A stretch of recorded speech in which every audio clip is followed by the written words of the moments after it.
اچھا سر، چلیں اب یہ نا کچھ ٹرم ہم ڈیفائن کرتے ہیں. جی جی. یہ ایک چیز ہے روحانیت، ایک چیز ہے مسٹسزم، تصوف. ٹھیک ہے، ان دونوں میں مجھے فرق تو بتا دیں ذرا کیا ہے. مسٹسزم اور روحانیت کا ایک مطلب ہے. Mysticism is anything which is you remain unable to understand, and چاہے وہ آپ کسی ہندو کے رشی تھے، چاہے آپ کسی جین کے پنڈت تھے، چاہے آپ کسی بدھ کے بھکشو تھے، یہ آپ کے لیے وہ رہے گا. ٹھیک ہے، اینی تھنگ. اور وہ چیزیں جو ریلیجیس پریکٹسز میں نہیں بھی ہیں، یعنی کہ چاہے وہ وچ کرافٹ ہے، چاہے وہ صرف ایک تھاٹ ہے، چاہے وہ چیز ہے، that will be known as mysticism اور اسپرچولیٹی.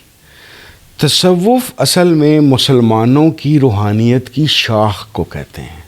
اچھا، کہ تصوف وہ سٹرکچر ہے جس طریقے سے ہمارے شریعت کے اندر نہیں ہے یہ حنفی ہیں، یہ مالکی ہیں، یہ شافی ہیں. اسی طریقے سے میری اپنی قائم شدہ رائے کے مطابق تصوف جب آپ بولیں گے تو اس کا مطلب یہ ہوگا، کیونکہ دو ٹرمز بولی جائیں گی آپ کی مسلم اسپرچولیٹی کے متعلق، ایک تصوف، ایک طریقت. تصوف ریلیکس ہے، اوپن ہے. آپ یہ سمجھ لیجئے کہ وہ بہت زیادہ ویلکمنگ ہے کسی بھی چیز کو، اس میں آئیڈیل صرف ایک الوہی طاقت ہے. طریقت نکلا ہے لفظ طریق سے، طریق مینز راستہ. رسول کریم صلی اللہ علیہ وسلم کے راستے کو طریقت کہتے ہیں. ٹھیک ہے وہ بھی اسپرچل، لیکن جو اصل طریقت کیونکہ وہ رسول اللہ سے سینٹرلائز ہے، دیٹ از بائی اس کے اندر شریعت بھی ہوگی اور طریقت بھی ہوگی. صحیح ہے. تصوف کے اندر ضروری نہیں ہے کہ شریعت ہو. دیٹ از وائی فقیری سلسلے کا بندہ جس کی داڑھی بھی نہیں ہوتی، جو نماز بھی نہیں پڑھتا، جو حج روزے کے لیے بھی نہیں جاتا، لیکن وہ اپنے آپ کو مسلم صوفی کہتا ہے، وہ اپنے آپ کو صوفی یا تصوف کو فالوور کہے گا، وہ طریقت کا کبھی نہیں کہے گا. کیونکہ طریقت کے جو ہیڈ ہیں وہ رسول اللہ صلی اللہ علیہ وسلم ہیں، اور رسول اللہ صلی اللہ علیہ وسلم کا مطلب یہ ہے کہ آپ نے ان کے مطابق روحانیت بھی گزارنی ہے، and what so ever he did that become شرع، شریعت بن جاتی ہے. تو دیٹ از بائی میرے سے جب کوئی پوچھتا ہے تو کس میں ہے، تو میں طریقت میں ہوں. میرے جو شیخ ہیں شیخ امین صاحب، میں طریقت میں ہوں، میں تصوف میں نہیں ہوں. میں تصوف کو اسٹڈی کرتا ہوں، میں مسٹسزم کو اسٹڈی کرتا ہوں، اسپرچولیٹی کو اسٹڈی کرتا ہوں، فالو میں طریقت کو کرتا ہوں. ٹھیک ہے. اچھا، اب یہ مسٹسزم تصوف کا جو میجر جو کانسیپٹ ہے وہ یہ ہے کہ ہم اللہ تعالیٰ سے براہ راست علم حاصل کر سکتے ہیں، اور اس کا راستہ اندر سے کہیں سے ہو کے نکلتا ہے. میں تو آج تک سمجھ نہیں پایا کیا ہے.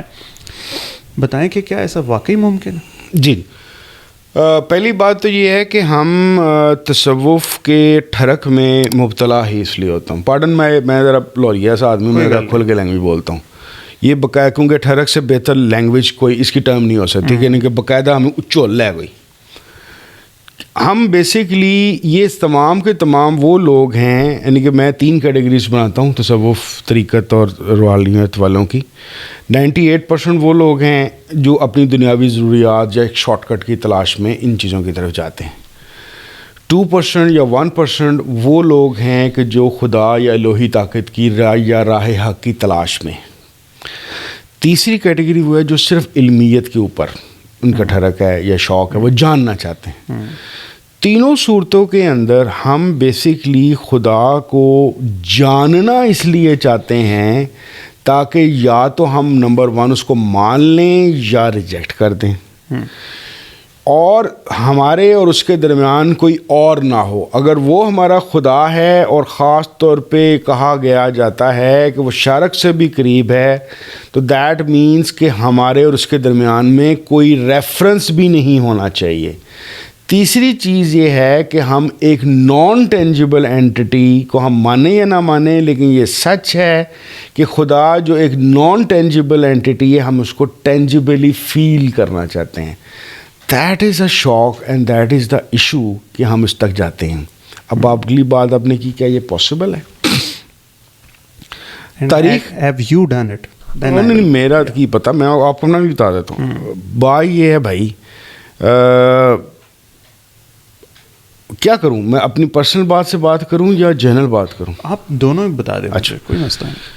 ماننی کوئی بھی نہیں. ہاں نہ مانو, وہ تو بڑی اچھی بات ہے. میں اپنی کسی نے مننی تو تھانوں بھی مناؤں گا. مسئلہ جو ہے نا تصوف اور اس چیز میں یہ ہے, جو آپ کی فیلنگ ہے وہ کوئی کسی کو آج تک سمجھا ہی نہیں پاتا. ملٹیپل کتابیں پڑھی ہیں اس میٹر پہ, مگر کوئی انسان سیٹسفائی نہیں کر پاتا کہ یہ میری فیلنگ ہے, یہ میں کسی کو بتا پاؤں کہ جی یہ میں. دیکھیں بات یہ ہے, لینگویج والا کام ہی نہیں ہے جی. اور اگر آپ کے پاس لینگویج ہی نہیں ہے تو آپ کسی سے کمیونیکیٹ کیا کریں گے. دیٹ از وائی تھوڑی دیر پہلے میں نے اے آئی کی بات کی کہ اے آئی اور اے جی آئی ایک ایسی فیلڈز ہوں گی جو تصوف اور طریقت کی واردات کو کمیونیکیبل بنا دیں گی. ٹھیک ہے, ابھی نہیں ہے. لیکن میں آپ کے سوال کی طرف آتا ہوں. میرے خیال کے مطابق یہ پاسبلٹی ہے اس وجہ سے کہ دنیا, ہاں صرف ایک مسئلہ ہے, آپ کو ایک چیز کے لیے تیار رہنا پڑے گا. دیکھیں ہماری زندگیاں کتنی ہوتی ہیں, 60 70 80 90 100 سال. بعض سوالات ہماری قد سے بہت بڑے ہیں یا ہماری عمروں سے طویل ہیں. دوسری چیز یہ ہوتی ہے کہ ایک سوالوں کے جواب یہ ہوتے ہیں کھوکر صاحب کہ جو ان سے آپ کی لائف ٹائم کے اندر ایک جنریشن نے طے کرنے ہوتے ہیں. جتنے بھی بڑے سوال ہوتے ہیں وہ generations of millions of years کے اندر طے ہونے ہوتے ہیں. بالکل ایسے پتھر سے اے آئی کے آنے تک ہمیں 20 لاکھ سال لگے ہیں. اگر ہم خدا کو ٹینجیبل فارم میں علمی بنیاد پہ, ایک تو وہی ہے نا اسپرچولی فارم پہ, اسپرچولی فارم کی تو مسئلہ یہ ہے کہ اگر مجھے پتہ چل بھی گیا اور ابھی اے آئی اے جی آئی کی سپورٹ نہیں ہے تو میں ایسے کر کے بیٹھ جاؤں گا, میں آپ کو بتاؤں گا بھی تو آپ نے نہ ماننا ہے نہ آپ کو سمجھ آنی ہے, اس لیے کہ مجھے سمجھانا ہی نہیں آتا. آپ کا یہ نہیں ہے کہ آپ کے انٹلیکٹ کے ساتھ کوئی مسئلہ ہے, مسئلہ میرے ساتھ ہے کہ مجھے سمجھانا ہی نہیں آتا. ٹھیک بات. اب میں نے اس کی کوئی اپنے لیے, اب آ جاؤں میں اپنے اوپر, میں نے اس کی اپنی کوئی نشانیاں رکھی ہوئی ہیں انہی 3 کیٹیگریز کے تحت. پہلی کیٹیگری, کیا کسی اللہ والے سے مل کر جڑ کے میری جو اس دنیا کے ایشوز اور انگزائٹیز اور سٹریسز ہیں وہ حل ہوتے ہیں؟ اگر تو وہ پریکٹیکلی حل ہوتے ہیں تو میں کہوں گا یس. نمبر 2, مجھے ان لوگوں سے ملنے کے بعد یا ان کی پریکٹسز یا ان کے وظائف وغیرہ, یا کوئی ہندو ہے تو منتر یا جاب کرنے کے بعد میری پرسنالٹی میں فرق پڑتا ہے. میرا جو اختلاف ہے ابھی جو سب سے بڑا تمام صوفی ازم کے لوگوں سے اور مولوی ازم کے لوگوں سے, کہ یہ کس طرح کا خدا آپ کو ملا ہے, کس طرح کا مذہب آپ کو ملا ہے کہ آپ سے جھوٹ بولنا چھوڑا نہیں جا رہا, دھوکہ دینا چھوڑا نہیں جا رہا, زنا سے آپ باز نہیں آ رہے, بچیوں کو چھیڑنے سے آپ باز نہیں آ رہے, دھوکے بازی آپ کرتے ہیں, غلط کمائی آپ کرتے ہیں. تو ایسا کوئی بندہ اگر مجھے کہے گا مجھے خدا مل گیا, میں کہوں گا تم جھوٹ بول رہے ہو.